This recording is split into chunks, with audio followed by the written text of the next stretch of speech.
Hello दोस्तों, good morning. स्वागत है एक बार फिर से आप सभी का एमजेड एजुकेशन में। साथियों, आज है संडे और संडे को होता है वीकली टेस्ट। तो वीकली टेस्ट के लिए हो जाइए तैयार। वीकली टेस्ट में आपका पिछले हफ्ते का जो भी करंट अफेयर आपने पढ़ा है, टॉप 30 एमसीक्यू हम लोग रिवीजन करेंगे जबरदस्त तरीके से, फुल डिटेल कंटेंट के साथ। सबसे पहले आपको आंसर करना है, फिर उसके बाद मैं तो आपको एक्सप्लेनेशन दूंगा ही हर एक क्वेश्चन का। लेकिन एंड में अपना स्कोर भी कमेंट करके बताना है, वो भी ईमानदारी से। तो चलिए शुरू हो जाइए और कॉपी पेन लेकर के बैठ जाइए। स्कोर जरूर काउंट करते चलना। पहला क्वेश्चन आपके सामने। अच्छा, इसकी क्विज पीडीएफ एमजेटी ऐप पर मिल जाएगी, वहां से ले सकते हो। पहला क्वेश्चन आपके सामने ये रहा। हाल ही में ब्लूमबर्ग की रिपोर्ट के अनुसार एशिया के सबसे धनी परिवारों की सूची में शीर्ष पर कौन, मतलब एशिया के सबसे धनी फैमिली कौन से हैं। तो उसमें मुकेश अंबानी की फैमिली टॉप पर है। बिल्कुल सही। थोड़ा जल्दी बता दिया आंसर ना। चलिए आपकी बार, अगले क्वेश्चन से टाइम लूंगा। तो मुकेश अंबानी का परिवार यानी कि अंबानी फैमिली सबसे रिचेस्ट फैमिली है एशिया में। ये रिपोर्ट ये कहती है ब्लूमबर्ग की। ठीक है, कितना है भाई इनके पास पैसा? इनके पास है 90.5 बिलियन डॉलर यानी अरब डॉलर। सेकंड पर है थाईलैंड के चेरॉनवेट परिवार, और जो कि थाईलैंड के हैं, और इंडोनेशिया के तीसरे हॉर्नोट परिवार, ये तीसरे पर है। ठीक है, चलिए तो टोटल अगर देखा जाए टॉप 20 में तो 6 भारतीय परिवार इसमें शामिल हैं। अच्छा, आप लोग जो है करंट अफेयर की पुस्तक तो हमारे ले ही चुके होंगे। कुछ लोग हैं जो जीएस की बुक की तलाश में है कि भाई जीएस कहाँ से कंप्लीट तैयार किया जाए, जिसमें पूरा सब कुछ चैप्टर वाइज दिया रहे, प्रश्नोत्तर माध्यम में दिया रहे, और जैसे करंट अफेयर में एक्सप्लेनेशन रहता है वैसे इसमें कैसे डिटेल एक्सप्लेनेशन वाली बुक मिल जाए। तो यहाँ पर मैंने काफी रिसर्च किया तो पता चला, देखा मैंने, रिव्यू किया कई पुस्तकों को। तो अग्रवाल एग्जाम कार्ड का ये एसएससी जीएस जो आया हुआ है, जो वरुण अवस्थी सर के द्वारा लिखा गया है, इस पुस्तक में अगर खास तौर से अगर आप एसएससी की कुछ पेपर तैयारी कर रहे हो तो उसमें 8,900 से ज्यादा टीसीएस लेवल के प्रीवियस ईयर के क्वेश्चंस हैं, और वो भी आपको चैप्टर वाइज दिया गया है। Topic wise, chapter wise, exam wise detail solution के साथ ये पुस्तक आपको मिलती है। इंडेक्स में अगर आप देखोगे तो जैसे चैप्टर, सबसे पहले तो आपका सब्जेक्ट दिया गया है, फिर चैप्टर, फिर उसके बाद कौन से एग्जाम में पूछे गए हैं, कौन कौन से क्वेश्चन वो दिया गया है, फिर उनके क्वेश्चन और डिटेल एक्सप्लेनेशन, डिटेल सॉल्यूशन आपको दिए गए हैं। तो ये पुस्तक आप, नीचे लिंक डिस्क्रिप्शन में दिया गया है, वहां से जाकर के खरीद सकते हो, परचेज कर सकते हो। नीचे 2 लिंक है, कमेंट बॉक्स में भी मैंने पिन कर दिया है। अमेजन का भी लिंक है और अग्रवाल एग्जाम कार्ड वेबसाइट का भी है। तो दोनों से ही आप जाकर के जहां पसंद आए ले सकते हो। अगला, हाल ही में अमेरिका के राष्ट्रीय खुफिया निदेशक डीएनआई के रूप में शपथ लेने वाली पहली हिंदू कौन बनी? तो राष्ट्रीय खुफिया निदेशक यानी कि डायरेक्टर ऑफ नेशनल इंटेलिजेंस, ये अमेरिका की बनने वाली पहली हिंदू महिला बन गई, तुलसी गबार्ड। अमेरिका में इन्हें नियुक्त किया गया है डायरेक्टर ऑफ नेशनल इंटेलिजेंस, मतलब जितने भी इंटेलिजेंस की वहां पर संस्थाएं हैं, यूनिट हैं, काम करती हैं, फोर्सेस काम करती हैं, उन सभी संस्थाओं का एक जो डायरेक्टर है, मेन चीफ, वो नियुक्त की गई है तुलसी गबार्ड। ठीक है ना?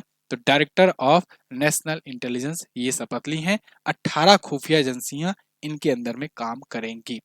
तो पूर्व डेमोक्रेटिक कांग्रेस विमेन है, इराक युद्ध की अनुभवी और 2020 की राष्ट्रपति उम्मीदवार ये रही हुई हैं। ठीक है, तो डीएनआई मतलब डायरेक्टर ऑफ नेशनल इंटेलिजेंस, 2004 को ये गठित किया गया था। अगला, हाल ही में प्रकाशित पुस्तक the new icon Savarkar and the facts, इसके लेखक कौन है? तो Savarkar and the facts, the new icon, इस पुस्तक को लिखा है अरुण शौरी ने। अरुण शौरी की पुस्तक है। अरुण शौरी की पुस्तक पूछी जाती है एग्जाम में, कई पुस्तकें लिख चुके हैं इससे पहले। इन्होंने जैसे worshipping false god, Ambedkar and the fact which have been erased, ये पुस्तक भी लिखी थी। 1997 में इनकी काफी ज्यादा प्रचलित हुई थी। 2024 को ये प्रकाशित हुई है अभी, सावरकर एंड द फैक्ट, और भी कई पुस्तकें ये लिख चुके हैं। ठीक है, अगला, अपनी भी पुस्तक आई हुई है, अपनी पुस्तक को आप अमेजन फ्लिपकार्ट से ले सकते हो। हाल ही में कहा कि मुख्य झील फाय सागर का नाम बदल करके वरुण सागर कर दिया गया। तो फाय सागर झील जो है ये थी अजमेर में, इसका नाम बदल करके अब वरुण सागर कर दिया गया है। यहाँ पर देखिए आर्टिकल है, फाय सागर इन अजमेर रीनेम्ड एज वरुण सागर। इसके अलावा भी चेंज किया गया क्या? किंग एडवर्ड मेमोरियल, ये अब चेंज कर दिया गया है महर्षि दयानंद विश्रांत विश्रांत गृह। ठीक है, तो महर्षि दयानंद विश्रांत गृह कर दिया गया है किसको? किंग एडवर्ड मेमोरियल भवन का नाम बदल करके। ठीक है, तो ये 2 नाम चेंज किए गए हैं। और विधानसभा अध्यक्ष वासुदेव देवनानी जो हैं, जो कि राजस्थान के हैं, इन्होंने इसका निर्णय जो है स्वीकार किया है, और राजस्थान सरकार के द्वारा ये बदला गया हुआ है। अगला, उत्तर प्रदेश के वाराणसी में काशी तमिल संगमम का कौन सा संस्करण शुरू हुआ? काशी तमिल संगमम, आप जानते हो ना, उत्तर भारत में काशी और दक्षिण भारत में तमिल, दोनों के बीच में दोनों के बीच में एक प्रकार से बॉन्डिंग बढ़ाने के लिए, उत्तर भारत और दक्षिण भारत की सांस्कृतिक बॉन्डिंग बढ़ाने के लिए ये काशी तमिल संगमम किया जाता है। और इस बार इसका था तीसरा संस्करण, ठीक है ना। इससे पहले 2 संस्करण हो चुके हैं, ये तीसरा संस्करण था। यहाँ पर लिखा गया कहीं नहीं लिखा गया है। चलिए यहाँ पर देख लीजिए 3.0 शुरू हुआ है। तो 3 दिवसीय तीसरा है ये, 15 से 24 फरवरी यानी 10 दिवसीय था। और केंद्रीय शिक्षा मंत्री धर्मेंद्र प्रधान जी, सूचना प्रसारण मंत्री डॉक्टर एल मुरुगन, उत्तर प्रदेश के सीएम योगी आदित्यनाथ जी मिल करके इसका उद्घाटन किए हुए हैं। लगभग 1000 प्रतिनिधि 5 अलग अलग श्रेणियों में इसमें हिस्सा ले। अगला, हाल ही में भारत और जापान के बीच संयुक्त सैन्य अभ्यास धर्म गार्जियन का कौन सा संस्करण हुआ? धर्म गार्जियन, देखो धर्म गार्जियन, वीर गार्जियन, एक्स एक्वेरियन, इसके अलावा जिमैक्स, फिर उसके बाद मालाबार में भी भारत जापान रहता है, ठीक है, यूएसए और ऑस्ट्रेलिया के साथ। तो ये सब एक्सरसाइज भारत जापान के बीच होती है। धर्म गार्जियन जो होता है ये थल सेना का होता है। तो ये इस बार का कौन सा संस्करण था? तो आप बताओगे छठवां, ठीक है ना, छठा संस्करण था ज्वाइंट मिलिट्री एक्सरसाइज, जो कि 25 फरवरी से 9 मार्च तक चल रहा है, अभी भी चल रहा है, ठीक है। तो 6 जापान के माउंट फूजी में हो रहा है। बाकी एक्सरसाइज मैंने लिख रखे हैं। अगला, देखो ज्यादा समय लेकर के किसी एक क्वेश्चन पर नहीं रहूंगा, क्योंकि ये सारे क्वेश्चन आपको डेली करंट अफेयर में अच्छे से पढ़ाया गया है। जो लोग केवल वीकली फॉलो करते हैं वो लोग भी जल्दी जल्दी देखते रहें, और जो लोग डेली करंट अफेयर फॉलो करते हैं वो फटाफट से आंसर करते रहें, वो अपना स्कोर भी काउंट करते चलें। हाल ही में जारी 2025 की सबसे अधिक कमाई करने वाले एथलीटों की लिस्ट में शीर्ष पर कौन है? सबसे ज्यादा कमाई करने वाले एथलीट तो कौन है भाई टॉप पर? तो ये टॉप पर है क्रिस्टियानो रोनाल्डो। 2025 की जो लिस्ट आई है उसमें इन्होंने कितना कमाया? इन्होंने 285 मिलियन डॉलर कमाए हुए हैं। दूसरे पर है जॉन राहम, ये 218 मिलियन डॉलर कमाए। तीसरे पर लियोनेल मेसी हैं 135 मिलियन डॉलर कमाई के साथ। सबसे ज्यादा कमाई करने वाली महिलाओं में कोको गॉफ है। कोको गॉफ 30.4 मिलियन डॉलर ये कमाई हुई है। क्लियर है? अगला, रिवीजन साथियों बहुत इंपॉर्टेंट है। पहले क्या होता था, रिवीजन आपको नहीं दिया जाता था, केवल डेली करंट अफेयर देते थे और उसके बाद मंथली देते थे। तो बहुत सारे लोग जो है पढ़ते जाते थे, भूलते जाते थे और बार बार कमेंट करते थे सर कैसे तैयार करें, कैसे तैयार करें, करंट अफेयर याद नहीं होता है, करंट अफेयर तैयार नहीं होता है, हर कुछ कर डाल रहे हैं लेकिन हो नहीं रहा है। मैं कहता था बार बार कि हफ्ते में एक बार रिवाइज करो, हफ्ते में एक बार रिवाइज करो, नहीं हो पाता था। इसीलिए मैंने खुद से शुरू कर दिया कि भाई चलो संडे वाला जो सेशन होगा उसको वीकली टेस्ट ही कर दिया जाएगा। तो जब वीकली रिवीजन हो जाएगा और जो टॉप क्वेश्चंस हैं उनको सिलेक्ट करके दिया जाएगा, तो आपका माइंड रिकॉल करेगा उन क्वेश्चन को और अच्छे से रिवीजन आपका हो पाएगा। तो ये आपके लिए ही शुरू किया गया है, तो आपको इसको ध्यान से देखना है और अच्छे से रिवीजन करना। अभी भी बहुत सारे लोग जो डेली करंट अफेयर देखते हैं वो वीकली नहीं, बहुत सारे लोग नहीं देख पाते हैं, नहीं देखते हैं। उनको ये कॉन्फिडेंस रहता है कि भाई हम तो चीर फाड़ लिए हैं, लेकिन गलती करके आते हैं, फिर कहते हैं याद नहीं होता है। इसीलिए वीकली देखो, ठीक है ना। बहुत ज्यादा ओवर कॉन्फिडेंस भी कभी कभी गिरा देता है खाई में। चलिए, किसने नई दिल्ली में राष्ट्रीय जनजातीय महोत्सव आदि महोत्सव का उद्घाटन किया? राष्ट्रीय जनजातीय महोत्सव हुआ नई दिल्ली में, उद्घाटन किया द्रौपदी मुर्मू जी ने। राष्ट्रपति द्रौपदी मुर्मू जी ये खुद राष्ट्र एक आदिवासी समुदाय से आती हैं और भारत की पहली आदिवासी महिला राष्ट्रपति हैं और टोटल में दूसरी महिला राष्ट्रपति हैं। अच्छा चलो कमेंट करके बताओ कौन से नंबर की ये राष्ट्रपति हैं, ये कमेंट करके बताओ। खैर, आदिवासियों को बढ़ावा देने के लिए, उनके उनके जो समुदाय की जो समृद्धि है उसको बढ़ाने के लिए, विविधताओं संस्कृति इनकी झलक प्रदान करने के लिए आयोजन किया गया मेजर ध्यानचंद नेशनल स्टेडियम नई दिल्ली में, ठीक है, 16 से 24 फरवरी। अगला, हाल ही में जारी जलवायु जोखिम सूचकांक में भारत किस स्थान पर है? Very very most important question. जलवायु जोखिम सूचकांक, ठीक है, क्लाइमेट रिस्क इंडेक्स। एक क्लाइमेट चेंज परफॉर्मेंस इंडेक्स आती है, ये क्लाइमेट रिस्क इंडेक्स है, ठीक है। क्लाइमेट पर कई इंडेक्स आती हैं, इसको इसीलिए ध्यान से देखना आपको। जलवायु जोखिम सूचकांक में भारत है छठे स्थान पर। छठे स्थान पर आ गया है। यहाँ पर देखो, India 6th most severally affected. यहाँ पर ये दिखाया गया है कि जलवायु की वजह से कितना ज्यादा अफेक्टेड देश कौन सा है। तो इसमें टॉप पर है, टॉप 10 देशों में भारत का नाम आ गया है, छठे स्थान पर भारत है। इसमें चरम मौसमी घटनाएं यहाँ पर हुई हैं और 1993 से 2023 के दौरान 180 बिलियन डॉलर का आर्थिक नुकसान हुआ है। 80,000 से ज्यादा लोगों की मृत्यु हो गई है, ठीक है। खैर, यहाँ पर सबसे ज्यादा प्रभावित देशों में चीन, भारत और फिलीपींस जैसे देश हैं और डोमिनिका, होंडुरास, म्यांमार, वानुअतु ये दुर्लभ और चरम घटनाओं में सबसे ज्यादा नुकसान इनको हुआ है। हाल ही में किस राज्य या केंद्र शासित प्रदेश में भारत वय वंदना योजना शुरू की गई? भारत वय वंदना योजना ये शुरू की गई है कहाँ पर? ये अभी शुरू की गई है पुडुचेरी में, बाकी राज्यों वगैरह में तो चल ही रही है। प्रधानमंत्री वय वंदना योजना, भारत वय वंदना योजना, ये यहाँ हुई है पुडुचेरी में। ठीक है, ये किसके लिए? ये एक प्रकार के आयुष्मान भारत योजना की तरह ही है। तो ये भी हेल्थ इंश्योरेंस है, और खास करके जो 70 वर्ष या उससे अधिक आयु के वरिष्ठ नागरिक हैं उनके लिए है। आपको याद होगा एक योजना है PMJAY, प्रधानमंत्री जन आरोग्य योजना, जिसे हम लोग कहते हैं आयुष्मान भारत योजना। ये world largest health insurance scheme है। दुनिया भर में किसी भी देश में इससे बड़ा कोई हेल्थ इंश्योरेंस को लेकर स्कीम नहीं है। इसमें क्या होता है, जिसका आयुष्मान कार्ड बना रहता है वो 5 साल तक 5-5 लाख रुपए प्रति माह, प्रति ईयर, प्रति साल ये दवा फ्री में करा सकता है लिस्टेड हॉस्पिटल में, जो PMJAY योजना से संबद्ध हॉस्पिटल है उसमें। खैर, और जिसकी योजना की शुरुआत हुई थी सितंबर 2018 में रांची से, ये बात भी ध्यान रखना। अगला देखते हैं, हाल ही में भारत के नए मुख्य चुनाव आयुक्त कौन नियुक्त हुए? Very very most important question, चलो जल्दी से कमेंट करके बताओ। भारत में अभी हाल ही में चुनाव आयुक्त और मुख्य चुनाव आयुक्त की नियुक्ति हुई है। एक चुनाव आयुक्त नियुक्त किए गए हैं, और एक चुनाव आयुक्त जो पहले थे उन्हें प्रमोट करके चीफ इलेक्शन कमिश्नर यानी कि मुख्य चुनाव आयुक्त बना दिया गया है। क्यों? क्योंकि जो इससे पहले मुख्य चुनाव आयुक्त थे राजीव कुमार जी, वो हो गए हैं रिटायर। तो राजीव कुमार इससे पहले रिटायर हो गए हैं, तो कौन थे? ज्ञानेश कुमार जो थे वो चुनाव आयुक्त थे, और सुखबीर सिंह संधू थे चुनाव आयुक्त। तो दोनों में से ज्ञानेश कुमार को बना दिया गया मुख्य चुनाव आयुक्त, सुखबीर सिंह संधू अभी भी हैं चुनाव आयुक्त, और दूसरे चुनाव आयुक्त जो नियुक्त हुए हैं वो हुए हैं विवेक जोशी, डॉक्टर विवेक जोशी। क्लियर है? नहीं हुआ तो मैं फिर बता दे रहा हूँ। देखो, अब आपको क्या याद रखना है कि मुख्य चुनाव आयुक्त कौन है, तो वो है ज्ञानेश कुमार। ठीक है, और चुनाव आयुक्त कौन है? दो चुनाव आयुक्त होते हैं, एक मुख्य चुनाव आयुक्त होता है। तो चुनाव आयुक्त में डॉक्टर विवेक जोशी हैं और डॉक्टर सुखबीर सिंह संधू हैं। ठीक, अनुच्छेद 324 में, संविधान के अनुच्छेद 324 में इसका वर्णन किया गया है कि भारत का एक चुनाव आयोग होगा।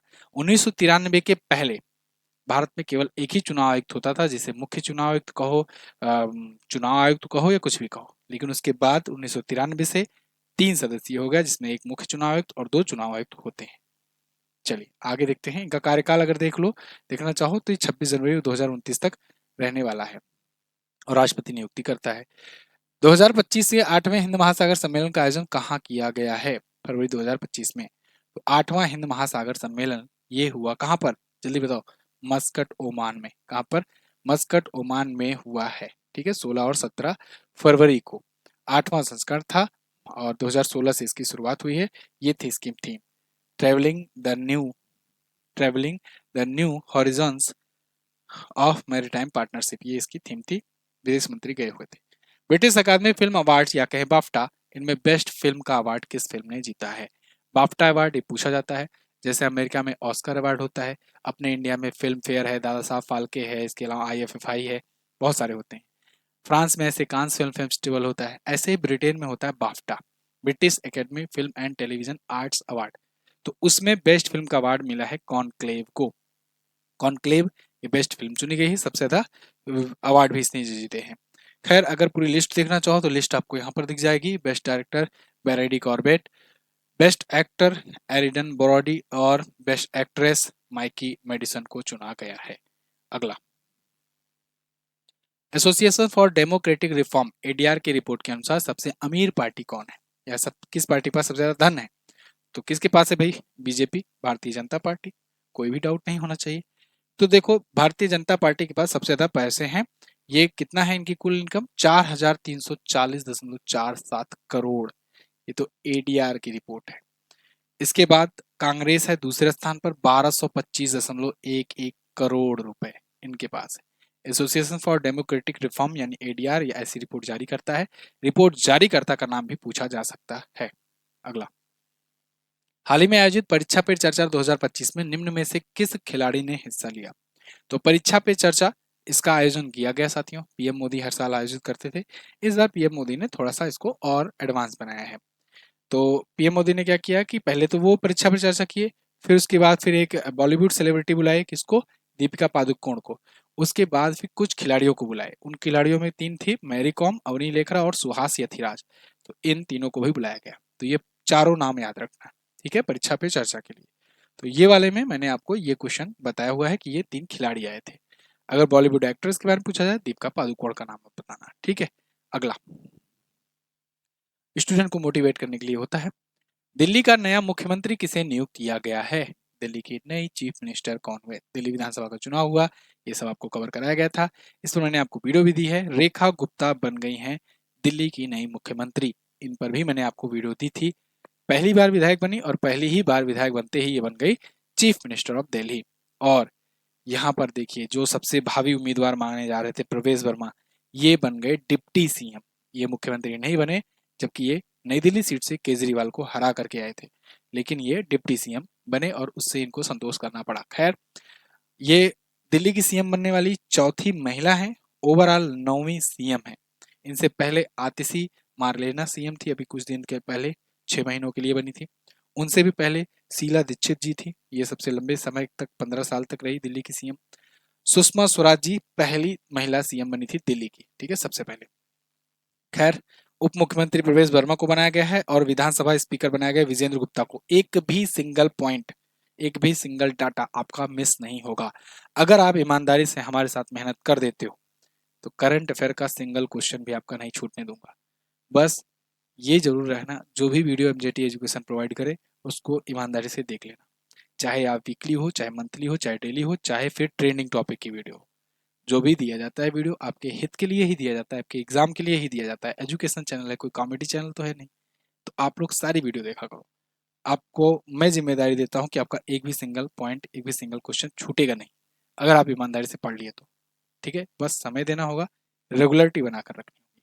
अगला क्वेश्चन, इसी बात पर सब्सक्राइब कर लो। हाल ही में कौन सा राज्य समर्पित वैश्विक क्षमता केंद्र या जीसीसी नीति शुरू करने वाला पहला राज्य बन गया है?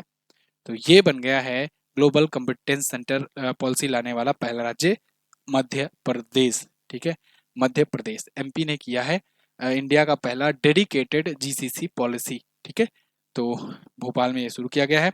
इनका लक्ष्य है कि 50 से अधिक जीसीसी को आकर्षित किया जाए, 37,000 से ज्यादा जॉब क्रिएट किए जाए।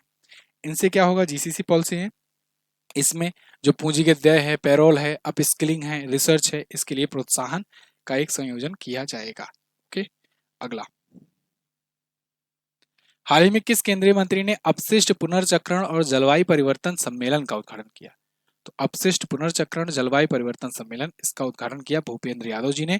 केंद्रीय मंत्री हैं भूपेंद्र यादव जी, और यहाँ पर देख रहे हैं उद्घाटन करते हुए 18 फरवरी को इन्होंने उद्घाटन किया है। कहाँ पर किया है? तो ये दिया गया है नई दिल्ली में, इंडिया हैबिटेट सेंटर में।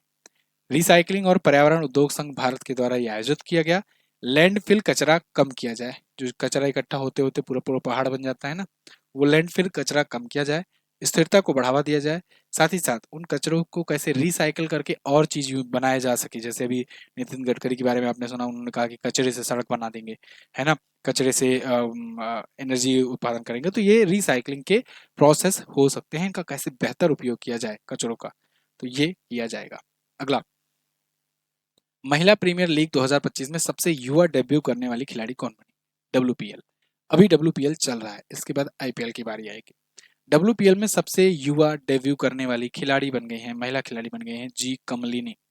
जी कमलिनी जो है ये आपको दिख रही हैं, मुंबई इंडियंस में ये डेब्यू की हुई हैं और ये शबनम शकील का रिकॉर्ड तोड़ दी हैं, जो पिछली बार 16 साल 263 दिन में डेब्यू करके सबसे युवा खिलाड़ी बनी थी। इस बार इनकी उम्र है 16 साल 213 दिन।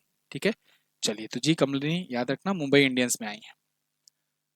फरवरी 2025 में स्टैंडर्ड चार्टर्ड इंडिया के नए सीईओ कौन बनाए गए? स्टैंडर्ड चार्टर्ड इंडिया के सीईओ, इंडिया में इंडिया डिपार्टमेंट में सीईओ बनाए गए हैं कौन? पीडी सिंह। यहाँ पर आर्टिकल देखिए, पीडी सिंह जो है, Standard Chartered announces on Monday February 17 that PD Singh will assume that role of chief executive officer for it India operation, India operation के लिए। तो 31 मार्च को रिटायर हो रहे हैं जरीन दारूवाला, उनकी जगह पर ये आएंगे, तो 1 अप्रैल से काम देखेंगे। स्टैंडर्ड चार्टर्ड एक ब्रिटिश बहुराष्ट्रीय बैंक है, मल्टीनेशनल बैंक है। अगला, और इसके पूरा जोस बिनल्स जो है, ये पूरा ओवरऑल स्टैंडर्ड चार्टर के अध्यक्ष हैं। फरवरी 2025 में गूगल ने भारत में कहां पर अपना सबसे बड़ा ऑफिस कैंपस अनंत खोला? अनंत सबसे बड़ा है, तो ये खोला है इन्होंने बेंगलुरु में, कर्नाटक में। गूगल ने 5,000 एम्प्लॉय एक साथ काम कर सकते हैं एक ही बिल्डिंग में, 1.6 मिलियन स्क्वायर फीट में ये है फैला हुआ। इसका एक ही कैंपस अनंत नाम का बेंगलुरु में खुला है, गूगल ने खोला है। गूगल के बारे में बेसिक जानकारी आप जानते ही होंगे। आगे बढ़ते हैं। किस राज्य सरकार द्वारा एक्सपायर हो चुकी दवाइयों को संग्रह करने के लिए पहली परियोजना शुरू की गई? तो ये शुरू किया किसने? दवाइयां जो एक्सपायर हो चुकी हैं उनको जाकर के मेडिकल स्टोर से कलेक्ट किया जाएगा और उनको डिस्ट्रॉय किया जाएगा। ये बन गया है केरल राज्य। केरल राज्य ने एन प्राउड नाम का एक परियोजना शुरू किया है। एन प्राउड का मतलब new programme to remove unused drugs. ठीक है, तो इसके जरिए करेंगे। वहां की स्वास्थ्य मंत्री हैं वीना जॉर्ज। अगला, हाल ही में किसको शिक्षा में उनके परिवर्तनकारी योगदान के लिए विशालाक्षी पुरस्कार से सम्मानित किया गया? विशालाक्षी पुरस्कार ये मिला है किसे? डॉक्टर भाग्यश्री पटेल को। डॉक्टर भाग्यश्री पटेल ये डॉक्टर डी वाई पाटिल विद्यापीठ की कुलपति हैं, प्रो कुलपति हैं, और इनको विशालाक्षी पुरस्कार से सम्मानित किया गया है एजुकेशन सेक्टर में इनके योगदान के लिए। ठीक, अगला, हाल ही में किस देश ने एशिया मिश्रित टीम बैडमिंटन चैंपियनशिप का खिताब जीता? Asia mixed team badminton championship इसको जीत लिया इंडोनेशिया ने। इंडोनेशिया ने किसको हराया है? चाइना को हराया है। चाइना इसमें उप विजेता रही थी। आयोजन हालांकि चीन में ही किया गया था, किंगदाओ चीन में आयोजन किया गया था। और मिक्स डबल जीता मोहम्मद सोहेबुल फिक्री ने और डेनियल मार्थिन ने। और मिक्स डबल्स, ये मेंस डबल है, ये मिक्स डबल है, मिक्स डबल जीता रिनो रिवाल्दी और स्थिति फातिया सिल्वा ने। अगला, फरवरी 2025 में समुद्री नेविगेशन सहायता के लिए अंतर्राष्ट्रीय संघ यानी IALA इसने किस देश को अपना उपाध्यक्ष नियुक्त किया? इसकी अध्यक्षता कर रहा है सिंगापुर। इसने उपाध्यक्ष नियुक्त किया है किसे? भारत को। एक एक वर्ड ध्यान रखना, सिंगापुर अध्यक्षता कर रहा है। सिंगापुर में ये हुआ है 18 से 21 फरवरी तक आयोजन इसका, और इसमें भारत को उपाध्यक्ष बनाया गया है। भारतीय प्रतिनिधि मंडल का नेतृत्व करने गए थे TK रामचंद्रन, जो कि सचिव हैं जहाज रानी जलमार्ग मंत्रालय के। भारत दिसंबर 2025 में इस बैठक भी आयोजन करेगा। उसके बाद सितंबर 2027 में अध्यक्षता भी करेगा और ये मुंबई में आयोजन होगा सम्मेलन। अगला, डिजिटल पायलट लाइसेंस शुरू करने वाला दुनिया का दूसरा देश कौन बना? अभी कल ही मैंने इसको बताया था आपको। तो डिजिटल पायलट लाइसेंस शुरू करने वाला दुनिया का पहला देश चाइना है।